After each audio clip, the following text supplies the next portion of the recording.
All right, well, we in America have been obsessed with our presidential election, or fill in your blank on the adjective. The rest of the world keeps on turning, and in some cases burning. The Middle East and Ukraine are both at war, of course, with no end in sight, and now a new serious security threat has just emerged in East Asia. The world's most notorious rogue nation, North Korea, is flexing its military muscles today and threatening the United States. The Hermit Kingdom says its leader, Kim Jong-un, ordered an intercontinental ballistic missile test last night. The missile reportedly flew for 86 minutes and landed in the water off North Korea's coast. Now, this would be the longest ever flight of a North Korean missile. And with what appears to be unprecedented thrust capabilities, those missiles could now theoretically reach anywhere in the U.S. mainland.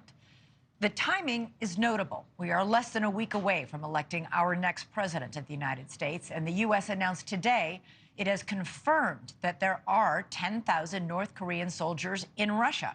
Secretary of State Antony Blinken said he expects those soldiers to be entering combat in Ukraine in the coming days. It's desperate. Putin has been throwing more and more Russians into a meat grinder of his own making in Ukraine. Now, he's turning to North Korean troops, and that is a clear sign of weakness. Now, all along, there's been speculation that this dark alliance between two gangster governments might involve some sort of swap of Russian missile technology for North Korean manpower. And while the United Nations roundly condemned today's missile launch, traditionally, Kim Jong-un has regarded international law with about as much disdain as he approaches human rights or even his responsibility just to feed his own people.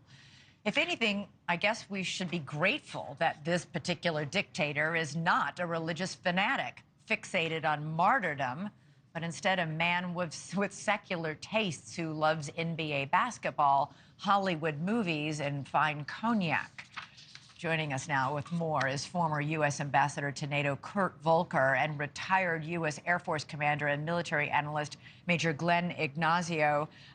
Ambassador, what do you make of the timing here? Why conduct this missile test now, just days ahead of the U.S. election? Is it coincidence, or is there a message here?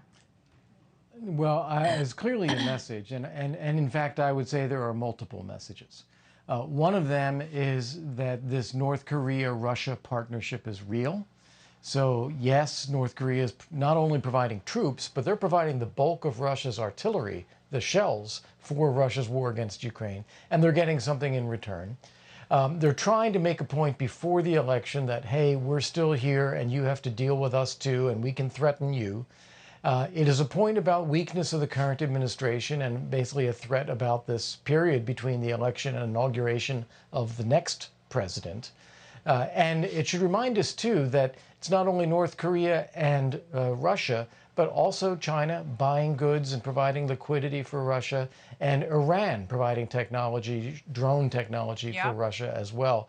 So this is a much bigger axis, if you will, of cooperation among actors, all of whom want to weaken the United States. Yeah, Ambassador, it's interesting because these four players here have nothing in common except their antipathy for the United States. Like they have wildly different ideologies, agendas, but they're united in their hatred of the United States. That's exactly right, and they're determined to take advantage of what they see as a period of U.S. weakness. So, Major, there have been many missile tests in North Korea in the past that have flopped. We've done lots of stories on the missile goes up and then the missile just tips over and goes down. This one did not flop. Did Russia provide technological assistance to make this a success, do you think? Well, the analysis will come out, but I believe so. And the reason for it is it's a big jump. It's over as significant as far as 90 minutes practically in flight. It's about 1,000 miles short of the mainland. But the biggest thing is for absolutely what we're saying is that they are giving Russia the manpower, which is the one thing that really can tip the scales with the Ukrainian conflict. And they're going to get something back. And one of the things about this is the ICBM technology. And one of the difficult parts is the integration of a nuclear weapon on top of that missile. So it's not just the missile itself, it's also the ability to carry a weapon. And Russia has that technology and that capability, and I absolutely believe that is something that North Korea is gaining from this relationship. Thanks so much for watching. Go to joinnn.com to find NewsNation on your television provider. And don't forget to click the red subscribe button below to get more of NewsNation's fact-driven, unbiased coverage.